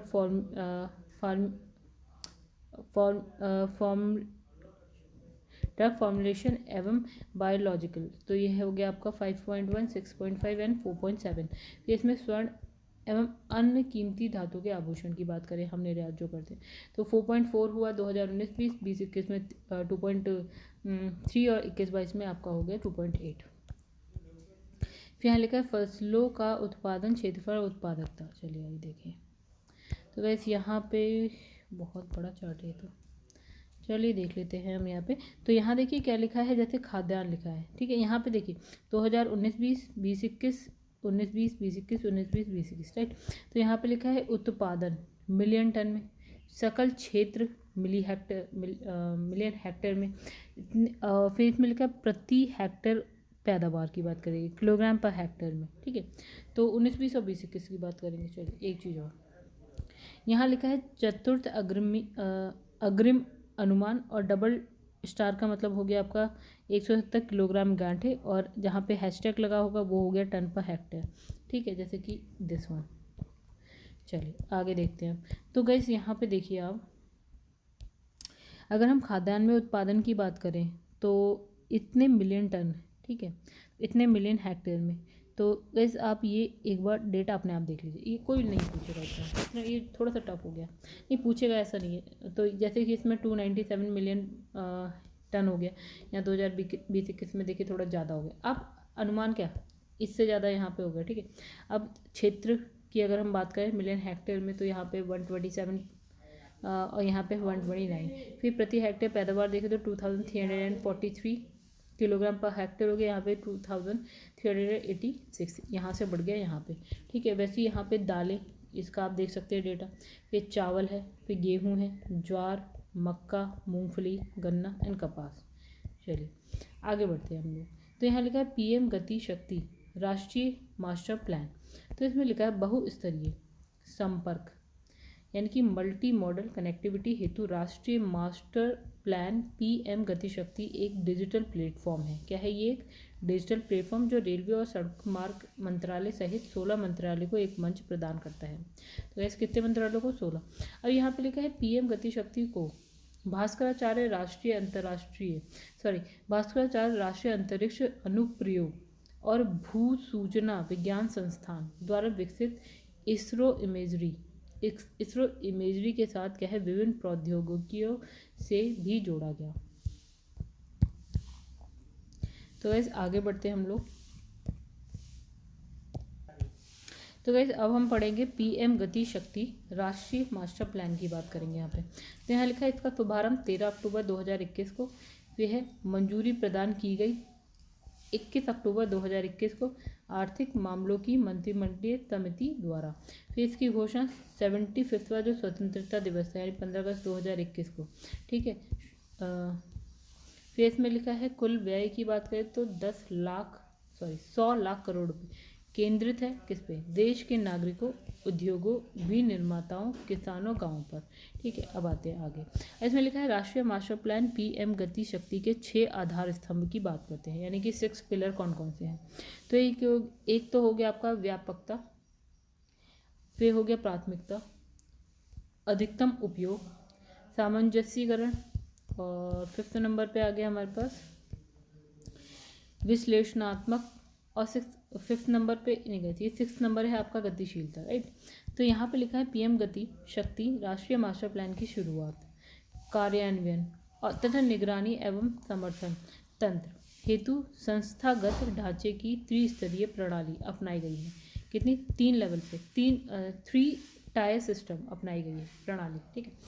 तो यहाँ पे पहला है आपका सचिवों का अधिकार प्राप्त समूह EGO, फिर है नेटवर्क योजना समूह NPG, फिर तकनीकी सहायता समूह TSU, ठीक है। नवीन नवीकरणीय ऊर्जा क्षेत्र की क्षमता जो वर्तमान में 87.7 गीगाहर्ट है को बढ़ाकर 2024-25 तक 225 गीगावाट करना है। तो वर्ष 2024-25 से देश की बिजली उत्पादन क्षमता का 50% किसमें नवीकरणीय ऊर्जा स्रोतों से पूरा करना है। कितना? 50%। कब तक की बात कही है? 2024-25 तक, ठीक है। पावर ट्रांसमिशन नेटवर्क का उन्नतीकरण करते हुए वर्तमान के लगभग 4.25 लाख सर्किट किलोमीटर से वर्ष 2024-25 तक लगभग 4.54 लाख सर्किट किलोमीटर करना है। इसमें लिखा पेट्रोलियम और प्राकृतिक गैस क्षेत्र में उद्योगों के लिए प्रमुख मांग और आपूर्ति केंद्रों को जोड़ने के लिए और 17,000 किलोमीटर लंबी ट्रंक पाइपलाइन बढ़ाकर वर्ष 2024-25 तक कुल लंबाई जो है आपका 34,500 किलोमीटर करना है। और लिखा वर्ष 2027 तक सभी राज्यों को ट्रंक प्राकृतिक गैस पाइपलाइन नेटवर्क से जोड़ना है। चलिए यहाँ लिखा है राष्ट्रीय मुद्रीकरण पाइपलाइन NMP। तो 23 अगस्त 2021 को केंद्रीय वित्त और कॉरपोरेट कार्य मंत्री निर्मला सीतारमण द्वारा राष्ट्रीय मुद्रीकरण पाइपलाइन का शुभारंभ खंड 1 और 2 का शुभारंभ किया गया, जो केंद्रीय मंत्रालयों और सार्वजनिक क्षेत्र के उपक्रमों की परिसंपत्तियों के मुद्रीकरण की पाइपलाइन है।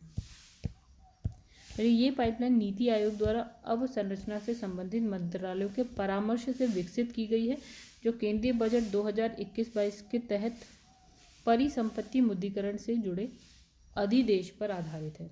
राष्ट्रीय मुद्रीकरण पाइपलाइन के तहत वित्त वर्ष 2022 से लेकर वित्त वर्ष 2025 तक की 4 वर्ष की अवधि में केंद्र सरकार की मुख्य परियोजनाओं के माध्यम से कुल 6 लाख करोड़ रुपए की मुद्रीकरण क्षमता का अनुमान लगाया गया है। तो गाइस आगे इसमें लिखा है कि अनुमानित मूल्य केंद्र द्वारा राष्ट्रीय अवसंरचना पाइपलाइन के अंतर्गत प्रस्तावित परिव्यय कितना? 43 लाख करोड़ रुपीस का लगभग 14% है, जिसमें 12 से ज़्यादा संबंधित मंत्रालय और 20 से ज़्यादा संपत्ति क्षेत्र श्रेणियाँ शामिल हैं। मूल्य के आधार पर वार्षिक चरण के संदर्भ में 0.88 लाख करोड़ रुपीस के अनुमानित मूल्य वाली 15% संपत्तियों को वित्त वर्ष 2021-22 में जारी करने की कल्पना की गई है। अनुमानित मूल्य के अनुसार कुल पाइपलाइन मूल्य में शीर्ष 5 क्षेत्रों की हिस्सेदारी कौन कौन सी देखते हैं ये। तो गाइस यहाँ पे लिखा है कि क्षेत्र पहला सड़क हिस्सेदारी 27%, दूसरा है रेलवे हिस्सेदारी 25%, बिजली हिस्सेदारी 15%। चौथे नंबर पे तेल और गैस पाइपलाइन हिस्सेदारी 8%, दूरसंचार की हिस्सेदारी है 6%। वित्त वर्ष 2022 से 25 के लिए क्षेत्रवार मुद्रीकरण पाइपलाइन करोड़ रुपए में। तो देखिए इस यहाँ पे है सड़कें 1,60,200 करोड़, समय अवधि 4 वर्ष 2022 से 25 तक, दूरसंचार रुपए इतने करोड़, ठीक है। और फिर है रेलवे रुपए इतने करोड़। तो वैसे इतने करोड़ ना आप याद कर पाएंगे ना कोशिश करिए। फिर वेयर हाउसिंग खनन में दिया है। कुल राष्ट्रीय मुद्रीकरण पाइपलाइन 0 लाख करोड़ की है, तो उसमें ही है। बिजली पारेषण में, बिजली उत्पादन उड्डयन क्षेत्र में कितने करोड़ है लिखा हुआ है, देखिए। नेचुरल गैस पाइपलाइन, बंदरगाह, फिर है उत्पाद पाइपलाइन एवं अन्य शहरी रियल एस्टेट और स्टेडियम, इन सब का आप देख सकते हैं, ठीक है। चलिए आगे बढ़ते हैं। यहाँ पे लिखा है प्रमुख नीतिगत दस्तावेज या घटनाक्रम। पहले लिखा है मौद्रिक नीति वक्तव्य 2022-23, तो 4 मई 2022 को भारतीय रिजर्व बैंक के गवर्नर शक्तिकांत दास की अध्यक्षता वाली मौद्रिक नीति समिति MPC द्वारा मौद्रिक नीति वक्तव्य 2022 से 23 जारी किया गया। फिर लिखा है समिति द्वारा जारी इस मौद्रिक नीति वक्तव्य में चल निधि समायोजन सुविधा के तहत नीतिगत दरों में वृद्धि करते हुए इसे पूर्व के स्तर यानी कि 4% से पूर्व के स्तर 4% से 40 आधार अंक बढ़ाकर 4.40% करने का निर्णय लिया गया। स्थायी जमा सुविधा दर 8 अप्रैल 2022 को विकासात्मक और विनियामक नीतियों पर वक्तव्य में की गई घोषणा के अनुरूप स्थायी जमा सुविधा का परिचालन तत्काल प्रभाव से लागू किया गया। स्थायी जमा सुविधा दर चल निधि समायोजना सुविधा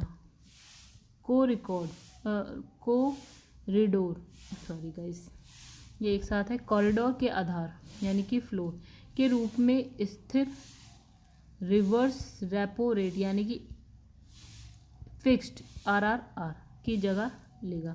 अब इसमें लिखा है स्थायी जमा सुविधा दर नीतिगत रेपो दर से 25 आधार अंक कम होगा। पात्र प्रतिभागी नियत दर और ओवरनाइट आधार पर RBI के पास जमा राशि रख सकते हैं।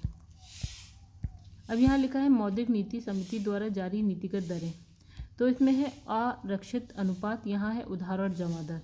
तो वैसे आरक्षित अनुपात में देखते हैं तो CRR कितना है आपका इस वक्त 4%, SLR है 18%। फिर है उधार जमा दरों में जो है आधार दर अगर देखें यानी कि बेस रेट अगर हम देखें तो 7.25% से लेकर 8.80% और बजट जमा दर देखें तो 2.7% से 3% तक है। अब यहाँ नीतिगत दरें देख लेते हैं। तो रेपो रेट आपका कितना हो गया 4.40%, स्थिर रिजर्व रेपो रेट कितना हो गया 3.35% है। यहाँ है स्थायी जमा सुविधा दर कितना है आपका SDFR कितना है 4.15% है और यहाँ पे MSF कितना है आपका 4.65% है एंड बैंक रेट आपका कितना है 4.65% है। तो ये सारे आपको याद होने चाहिए यानी कि ये हो गया इम्पोर्टेंट। चलिए आगे बढ़ जाते हैं। वैसे इसमें लिखा है कि दायित्व है कि वर्ष 2014 में उर्जित पटेल समिति की रिपोर्ट में स्थायी जमा सुविधा मतलब SDFR की सिफारिश की गई थी जो 8 अप्रैल 2022 को RBI की नीति का हिस्सा बनी।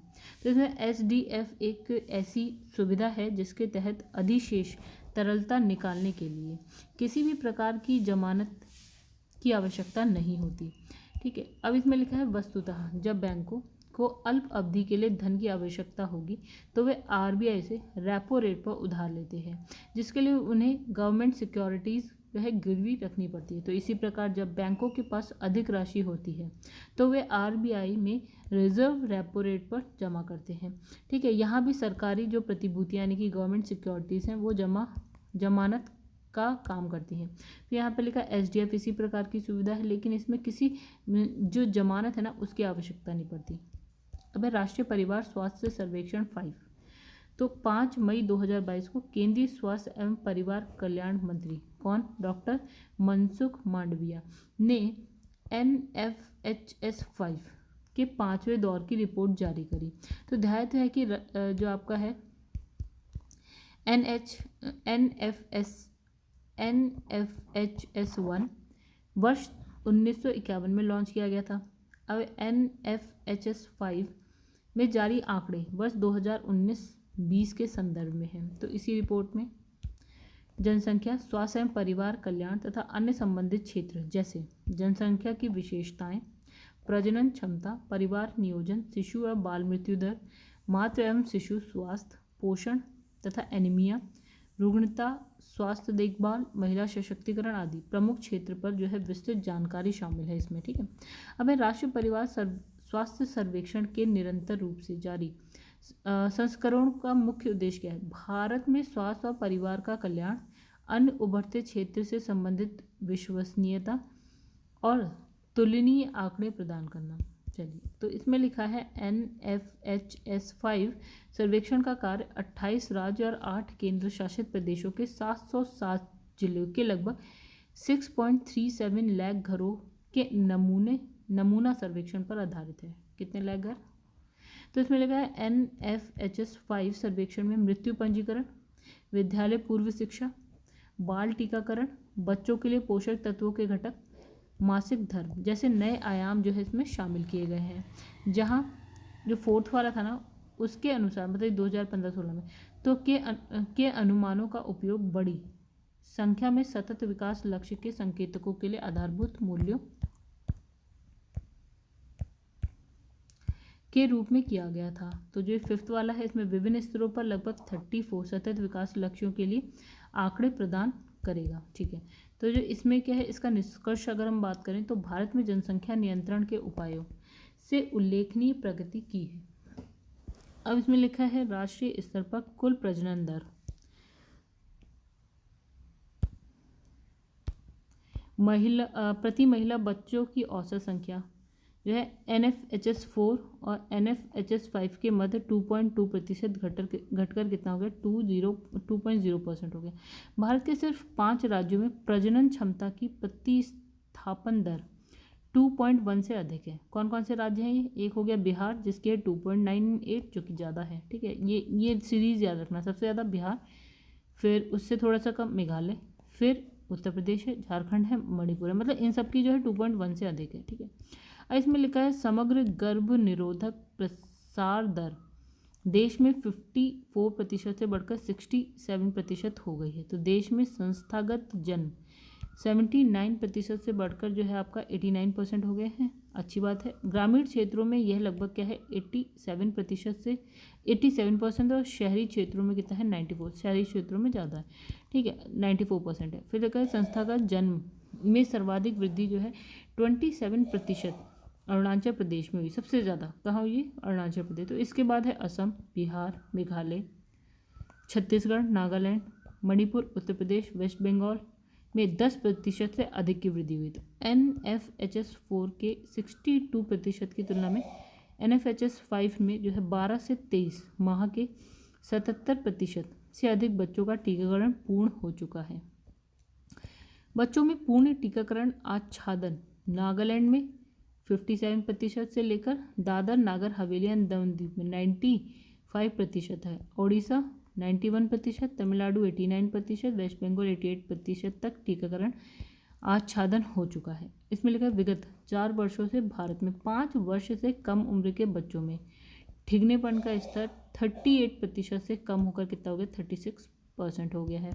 जहाँ ठिगनेपन की समस्या पुडुचेरी में सबसे कम 20% है, मेघालय में सबसे अधिक है 47%। फिर NFHS4 की तुलना में NFHS5 में अधिकांश राज्य या केंद्र शासित प्रदेशों में अधिक वजन और मोटापे में व्यापक वृद्धि हुई है। चलिए, तो राष्ट्रीय स्तर पर ये महिलाओं में 21% से बढ़कर 24% हो गई, पुरुषों में 19 से बढ़कर 23% हो गई है। चलिए और देखते हैं। तो यहाँ पे NFHS5 में उत्तर प्रदेश की प्रमुख निष्कर्ष। तो गाइस यहाँ पे आप देखिए क्या लिखा है।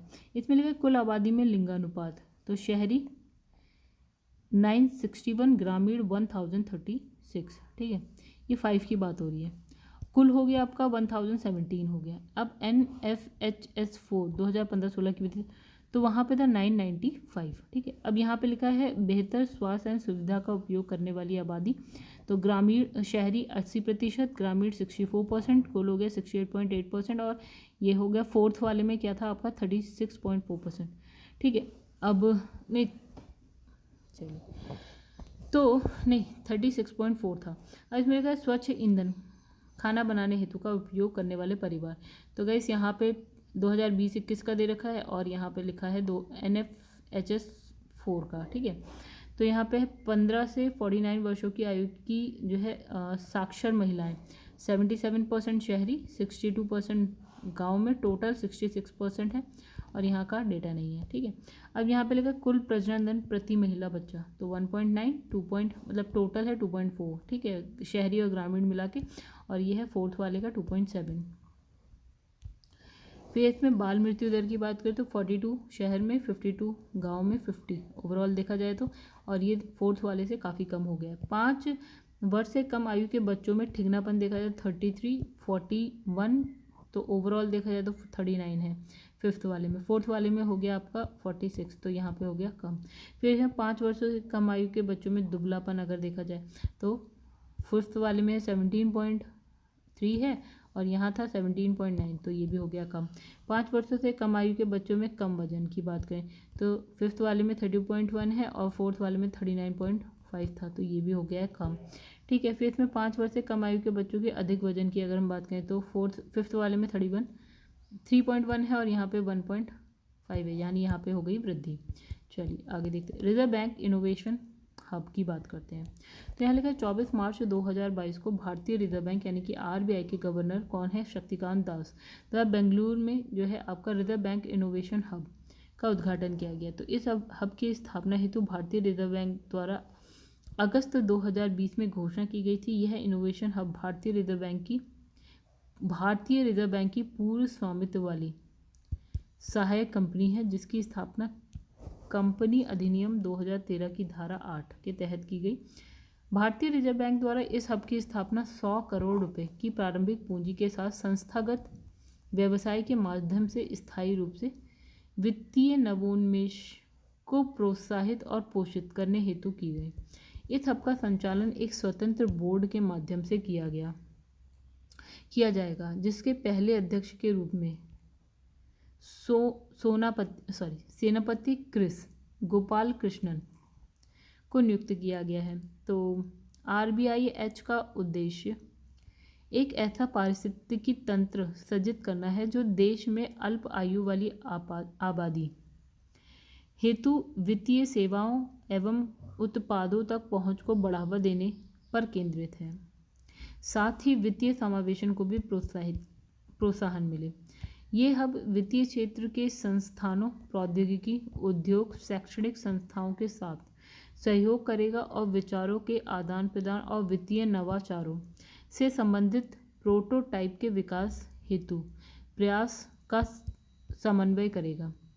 यह फिनटेक रिसर्च को बढ़ावा देने और इनोवेस्टर और स्टार्टअप के साथ सहयोग को आसान बनाने के लिए आंतरिक बुनियादी ढांचे का भी विकास करेगा।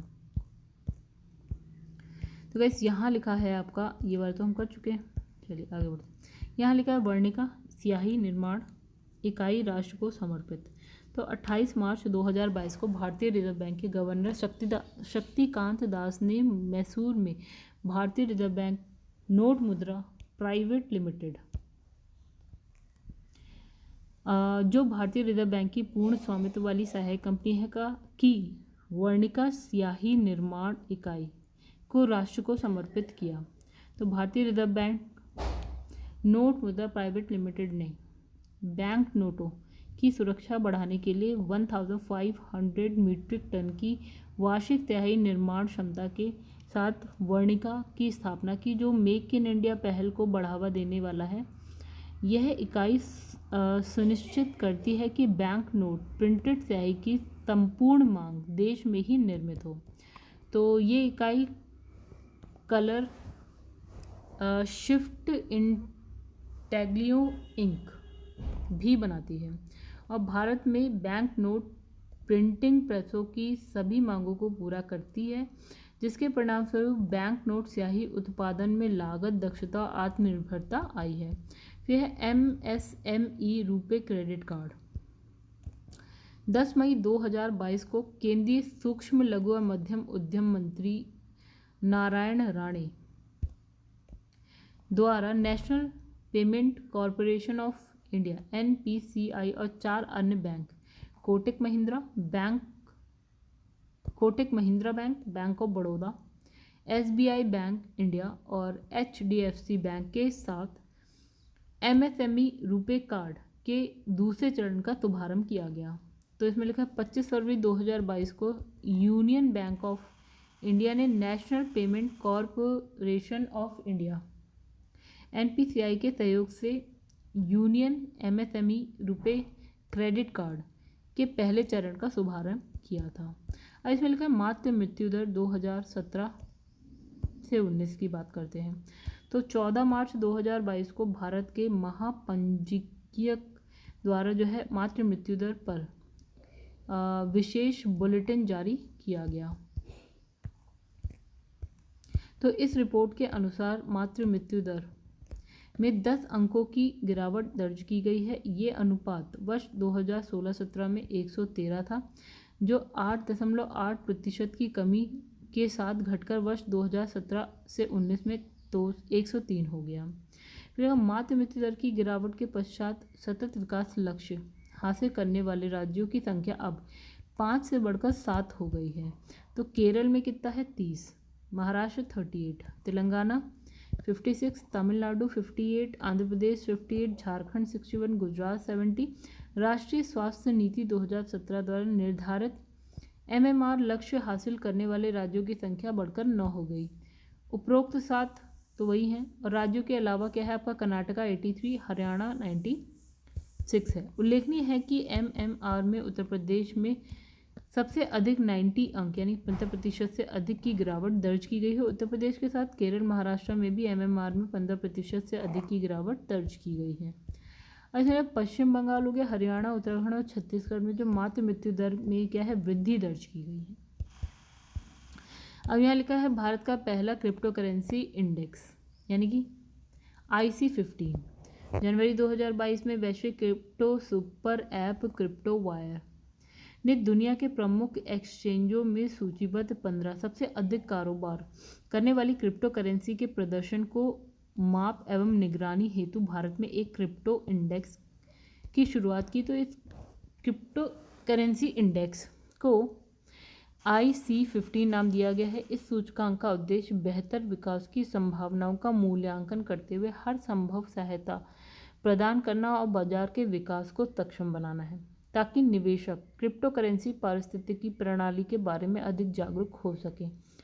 सूची में स्थान पाने हेतु किसी क्रिप्टो करेंसी को निम्नलिखित अर्हताएं पूरी करनी होगी। पहला, समीक्षा अवधि के दौरान व्यापारिक दिनों के कम से कम 90% पर व्यापार या पूंजीकरण परिचालन के संदर्भ में शीर्ष 50 कंपनियों में शामिल, व्यापारिक मूल्य के आधार पर शीर्ष 100 सबसे अधिक तरल क्रिप्टो करेंसी में से एक।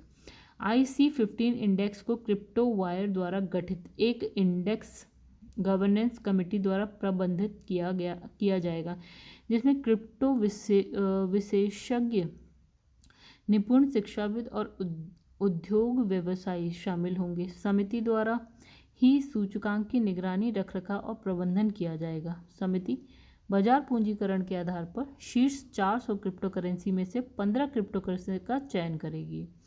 तिमाही आधार पर सूचकांक की निगरानी, समीक्षा, पुनर्संतुलन किया जाएगा। इंडेक्स का आधार मूल्य 10,000 निर्धारित किया गया है, जबकि आधार तिथि 1 अप्रैल 2018 है। फिर बात करते हैं आगे।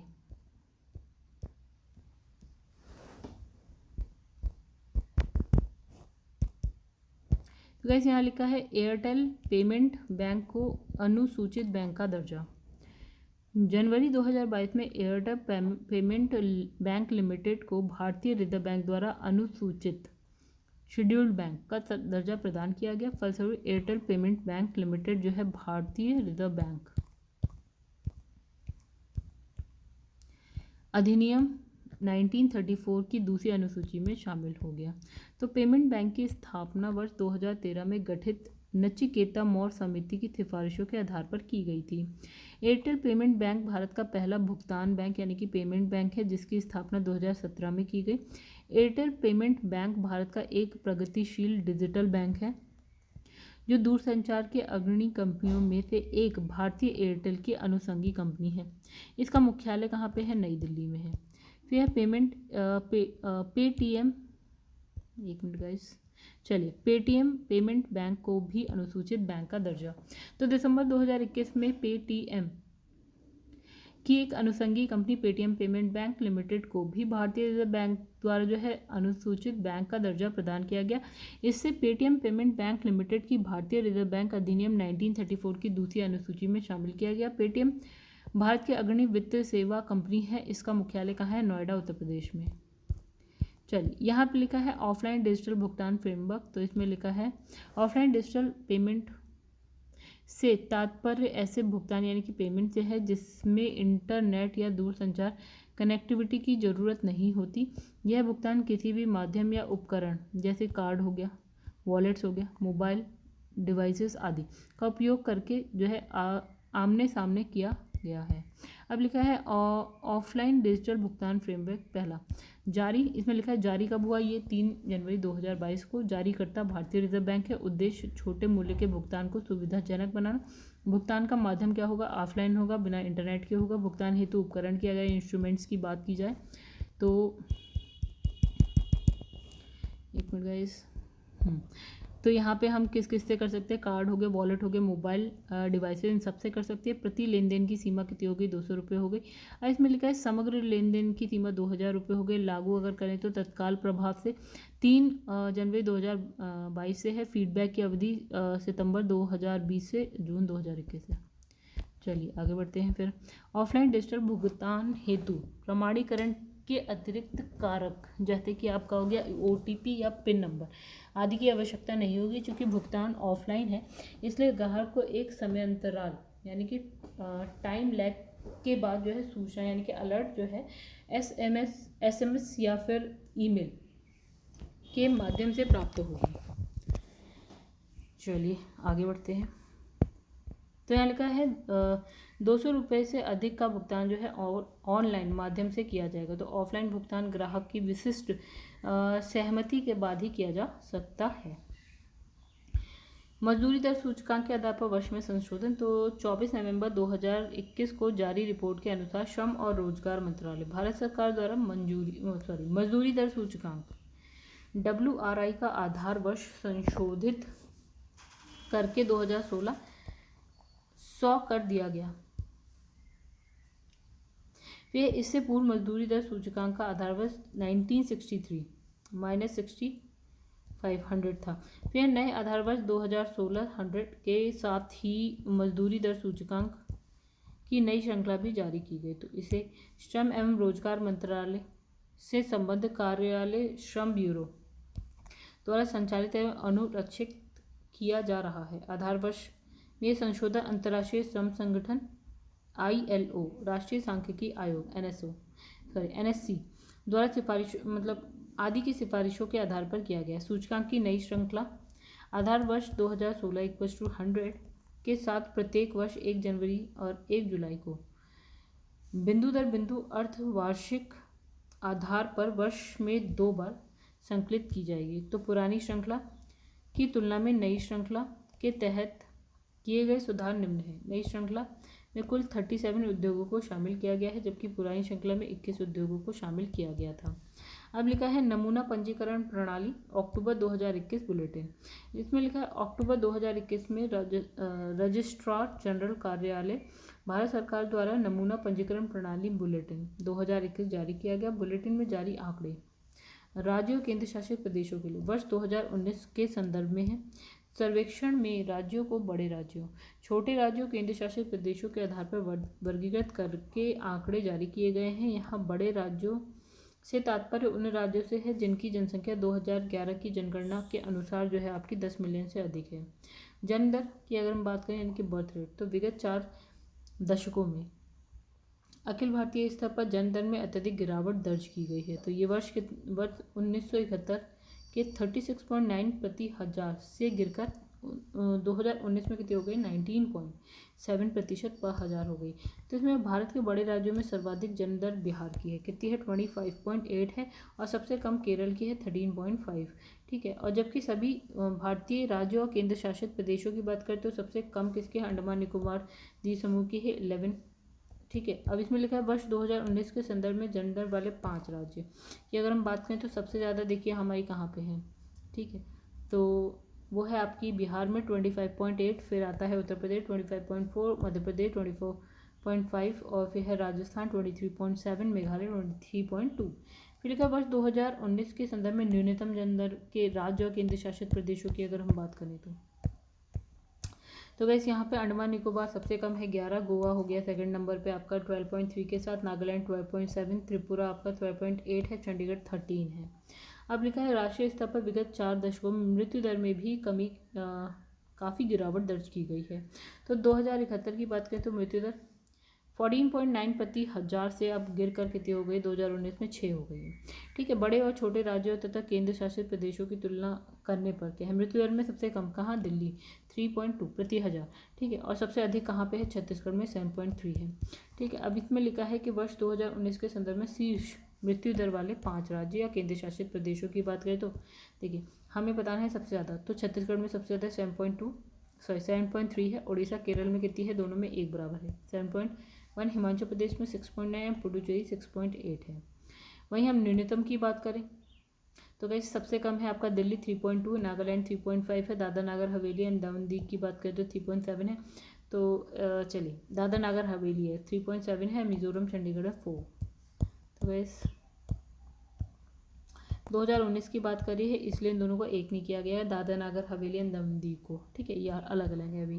फिर राष्ट्रीय स्तर पर शिशु मृत्यु दर की बात करें तो वर्तमान स्तर वर्ष 2019 में प्रति 1000 जीवित जन्म दर 30 शिशुओं की मृत्यु हुई। वर्ष 1971 की बात करें तो 190, ये जो आंकड़ा है जो आज 2019 में 30 है, वो 1971 में कितना था गाइस, 129, जो कि बहुत ज़्यादा था। ठीक है, तो अभी जो घटकर हो गया इसका 1/4 हो गया ऑलमोस्ट। ठीक है, इसमें राष्ट्रीय स्तर पर जो है शिशु अगर हम बात करें सबसे कम कहाँ है तो मिजोरम एंड दूसरा है नागालैंड में सबसे कम है, यानी कि 3 प्रति हजार। ठीक है, और वहीं सबसे ज़्यादा की बात करें तो मध्य प्रदेश है गाइस 46 है, मतलब 1000 में 46 बच्चों की मृत्यु हो जाती है। ठीक है, शिशुओं की।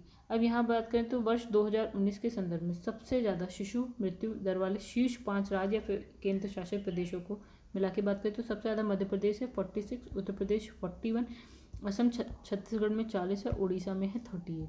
अब यहाँ बात करें सबसे कम की तो सबसे कम में देखिए गाइस किसमें है, मिजोरम और नागालैंड में 3, सिक्किम 5, केरल 6, अंडमान निकोबार द्वीप समूह 7, ये सबसे कम है। ठीक है, अब वित्तीय समावेशन सूचकांक की अगर यहाँ हम बात करें तो 17 अगस्त 2021 को भारतीय रिजर्व बैंक द्वारा राष्ट्रीय स्तर पर वित्तीय समावेशन को मापने के लिए अपनी तरह के पहले समग्र वित्तीय समावेशन सूचकांक फाइनेंशियल इंक्लूजन इंडेक्स की शुरुआत की गई। तो इसने कहा सूचकांक के अनुसार जो है मार्च 2021 को समाप्त हुए वित्त वर्ष के लिए वार्षिक वित्तीय सूचकांक 53.9 है और मार्च 2017 की अवधि के लिए कितना है, ये 43.4 है। तो इस सूचकांक को आरबीआई द्वारा सरकार और संबंधित क्षेत्रों के विनियामक संस्थाओं के सहयोग से तैयार किया गया है। तो इसमें बैंकिंग, निवेश, बीमा, डाक के साथ साथ पेंशन क्षेत्र से संबंधित सूचनाओं को शामिल करते हुए अधिक व्यापक स्वरूप प्रदान किया गया है। यह सूचकांक वित्तीय समावेशन के विभिन्न पहलुओं से संबंधित सूचकांक को 0 से 100 के बीच अंक प्रदान करता है। 0 मतलब पूर्ण वित्तीय अपवर्जन एक्सक्लूजन और 100 का मतलब हो गया पूर्ण वित्तीय समावेशन यानी कि इंक्लूजन। तो इसके लिए 3 व्यापक मानदंड निर्धारित किए गए हैं जिन्हें अलग अलग भारांक दिए गए हैं। तो सबसे पहले पहुंच यानी कि एक्सेस 35%, उपयोग 45%, फिर इसमें है यहाँ पे गुणवत्ता 20%, टोटल मिला के गाइस कितना हो गया 100%। इसमें लिखा है अकाउंट एग्रीगेट नेटवर्क, एक में दूसरे। तो गाइस क्या करते हैं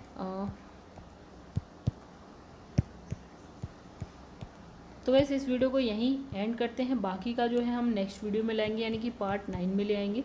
ठीक है, धीरे धीरे इस बुक को हम ख़त्म कर रहे हैं। अगर आपको वीडियो पसंद आएगी तो लाइक कर दीजिएगा एंड सब्सक्राइब करिएगा चैनल को अगर आपने अभी तक सब्सक्राइब नहीं किया है गाइस। तो शेयर करिएगा वीडियोस उन लोगों को जो ये बुक पढ़ते हों, आपके अगर दोस्त हो तो ज़रूर शेयर करिएगा एंड कमेंट करके ज़रूर गाइस बताया करिए कि आपको वीडियो कैसी लग रही है। आपकी तरफ से कोई सजेशन हो तो ज़रूर दीजिएगा। चलिए गाइस यहाँ पे इस वीडियो को एंड करते हैं। यहाँ से जो है हम नेक्स्ट यानी कि इस पेज से हम नेक्स्ट जो है पार्ट 9 में स्टार्ट करेंगे। चलिए गाइस।